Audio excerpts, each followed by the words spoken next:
What is going on, guys? Mike here with Chit Chat Gaming. So this past Wednesday at the Sony PlayStation Showcase, we saw something that we kind of knew was in the works because we had heard some rumblings and rumors that Sony was going to get back into the handheld market. And when we think of the handheld market with Sony, we instantly think of things like the PSP, we think of the Vita as well here too. But what we got was the announcement by CEO of Sony Interactive, Jim Ryan, announcing that Project Q is official here. Now, this is not going to be your traditional handheld console. Yes, it is a handheld, but it's more of something you're going to use for remote play.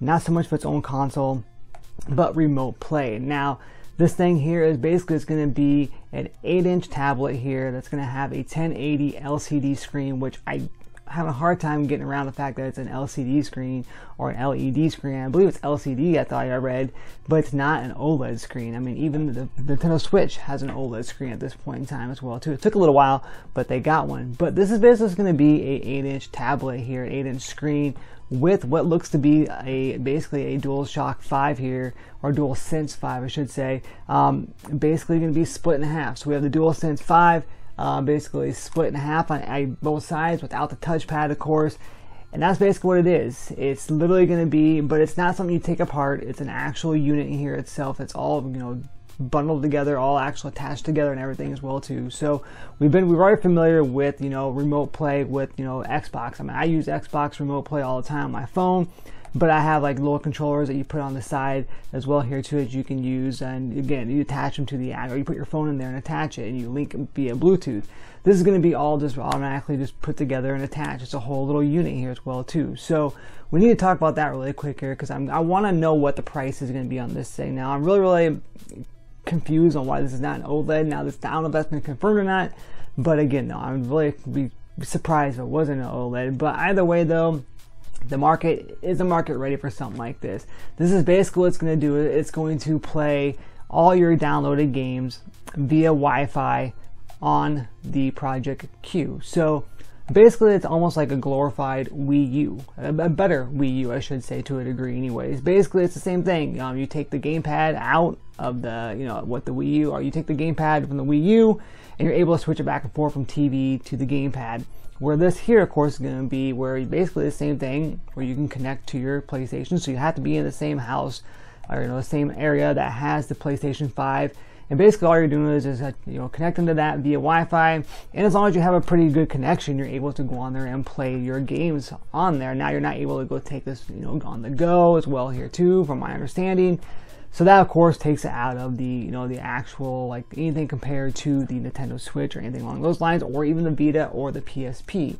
Now, right here, what you're looking at now, a lot of people are talking about the comfort of this as well, too, because like I said, it's basically the controller's cut in half on both sides of this 8-inch tablet. So to kind of give you an example, something like this here, now this is the Hori pads here on the side, but again, though, maybe not as big, but again, this is going to be pretty close to what the size is as well, too.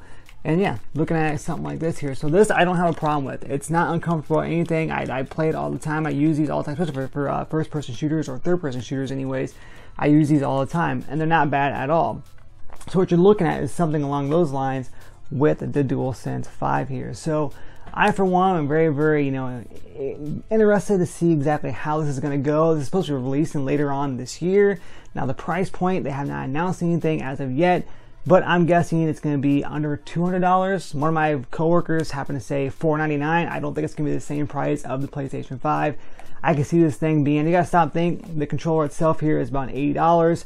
So with the screen and everything, I would say probably, I'm guessing $179, $199. I don't think you can go over $199 at this thing. But considering the fact that it's not an actual console, yes, it's a handheld, but it's not a console. It's basically just an 8-inch screen with two DualSense controllers attached to it that's separated in half that you're using to play your games remotely, and that's pretty much it over Wi-Fi. Now, another thing too is keep in mind is how is the UI going to look on this. Now, all we know right now is that it's going to play down, you know, their downloaded games only as remote. But again, though, this is early. We don't know everything about this, so it could be a possibility that, you know, it could be something that you could take on the go as well as too, but I don't know. We don't know yet. We just know that it's something that's mainly used for remote play. I'm wondering what the UI is going to look like and everything as well too. Is it just going to basically mirror what you would see on your PS5, or is going to have its own UI and everything as well here too. So again, very, very interesting. I love handheld consoles. I've always been in the handheld market. I love my, the Vita.